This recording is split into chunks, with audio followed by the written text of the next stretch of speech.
আমি আজকে Samsung service সেন্টারে আসলাম। এই জন্যই আসলাম যে আমার এই যে মোবাইলটা, এটা ডিসপ্লেটা ভেঙে গেছে আমার হাত থেকে পড়ে। মানে ডিসপ্লেটা যে ক্যামেরা, যে সেলফি ক্যামেরা রয়েছে, এই ক্যামেরাটার মানে একদম মাঝখানে মানে এই পরে ভেঙে গেছে। যখন আমি সেলফি তুলি তখন দেখা যাচ্ছে যে মানে এই ছবিগুলো মানে একদম গুলা আসে। এই জন্যই আজকে স্যামসাং সার্ভিস সেন্টারে চলে আসলাম। ভিডিওটা শেষ পর্যন্ত দেখবেন, দেখলে হয়তো বা বুঝতে পারবেন দক্ষিণ কোরিয়াতে একটি ডিসপ্লে চেঞ্জ করলে মানে কত টাকা লাগে, আজকে আমার কাছ থেকে কত টাকা নিয়েছে। আমি ভিডিও লাস্টে বলে দেব যে আমার কাছ থেকে এই ডিসপ্লেটা যে আমি চেঞ্জ করছি আমার কাছ থেকে কত টাকা নিয়েছে। আর হচ্ছে যে দক্ষিণ কোরিয়াতে আমাদের দেশে যেরকম যে ওই প্রতিটা শহরে ছোট হোক বড় হোক, এই শহরগুলোর মধ্যে পার্সোনাল যে দোকান দিয়ে যে সবাই মোবাইল সার্ভিস করে দেয়, সেই বিষয়গুলো মানে এই দক্ষিণ কোরিয়াতে নেই। এই জন্যই আমি আজকে একদম স্যামসাং সার্ভিস সেন্টারে চলে আসলাম। এই জন্যই যে স্যামসাং সার্ভিস সেন্টার থেকে আমি যদি সার্ভিস করে নিই, ডিসপ্লেটা মানে চেঞ্জ করে নিই, একদম অরিজিনাল আমার অরিজিনাল মোবাইলে যেরকম মানে ডিসপ্লেটা ছিল আমাকে সেরকমভাবেই মানে আমার ডিসপ্লেটা আমারে লাগিয়ে দিবে। এই জন্য আমি আজকে আসলাম। আর দক্ষিণ কোরিয়াতে প্রত্যেকটা কোম্পানি যে বড় বড় যে টেক কোম্পানিগুলো রয়েছে, এলজি, স্যামসাং, তারপর হচ্ছে যে আইফোন হয়তো বা দক্ষিণ কোরিয়ার না, এটা হচ্ছে যে আমেরিকার। আর স্যামসাং, এলজি আরও কিছুগুলো কোম্পানি রয়েছে, এটা হচ্ছে তাদের নিজস্ব মানে সার্ভিস সেন্টার রয়েছে। এখানে গিয়ে শুধু পার্টসটার দাম দিলেই হবে, বাকিটা তাদের যে ইঞ্জিনিয়ার রয়েছে সেই ইঞ্জিনিয়ারই তাদেরকে সার্ভিস করে, একদম মানে সার্ভিস চার্জ রাখবে না আর কি, শুধু পার্টসের দামটাই রাখবে। ভিডিওটা শেষ পর্যন্ত দেখবেন, দেখলে হয়তো বা বুঝতে পারবেন। আর আমি যদি ভিতরের পরিবেশটা একটু দেখাই যে এই ভিতরে কিরকম অবস্থা রয়েছে।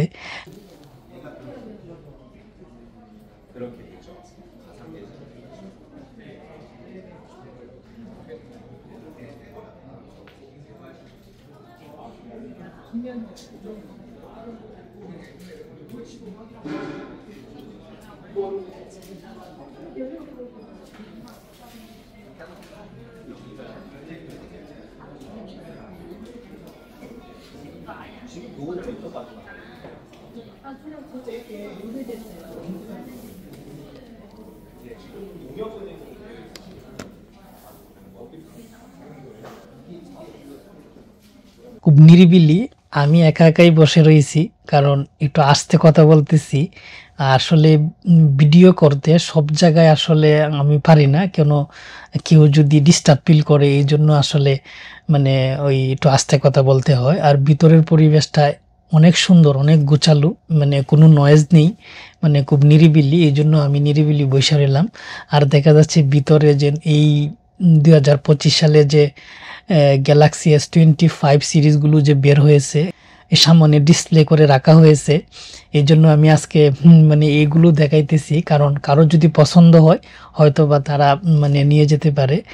আমি এখন যে জায়গাটার মধ্যে আছি এটা হচ্ছে যে এই দোতলা। আর নিচে আমি একটু পরে দেখাবো নতুন স্যামসাং এর যে ডিভাইসগুলো বের হয় প্রতি বছর, সবগুলোই উপরে ডিসপ্লে করে রাখা হয়েছে। যারা পছন্দ করে তারা ইচ্ছা করলে এখান থেকে মানে কিনে নিয়ে যেতে পারবে। এই জন্য আমি আজকে আবার মানে এইগুলো দেখতেছি আর ভিডিও করতেছি। পাশাপাশি যে নতুন ওয়াচগুলো রয়েছে, মানে মানে স্যামসাং এর যে ঘড়িগুলো রয়েছে সেই ঘড়িগুলো রাখা হয়েছে। আর হচ্ছে যে আমি এখন আছি দোতলায়, মানে দোতলায় সার্ভিস সেন্টারটা। আমি নিচে যাওয়ার সময় আমি দেখাবো যে নিচে কিরকম মানে পরিবেশ। এই নিচে রয়েছে যে সব ধরনের যে 2025 সালে প্রতি বছরই যে নতুন যে মানে স্যামসাং এর ডিভাইসগুলো বের হয়। অনেকক্ষণ বসে থাকার পর আমি ডিসপ্লেটা চেঞ্জ করি নাই, কারণ হচ্ছে যে এই যে দেখা যাচ্ছে এটা মানে এটা পরে ভেঙে গেছে। ডিসপ্লেটা এমনিতে ভালোই রয়েছে।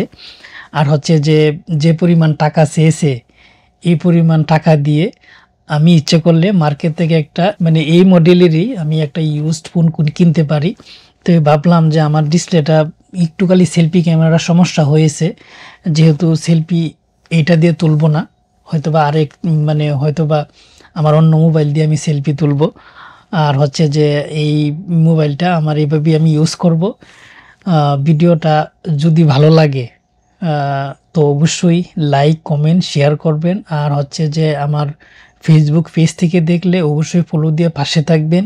ইউটিউব চ্যানেল থেকে দেখলে অবশ্যই সাবস্ক্রাইব করে পাশে থাকবেন। ভিডিওটা শেষ পর্যন্ত দেখার জন্য সবাইকে ধন্যবাদ। আসসালামু আলাইকুম।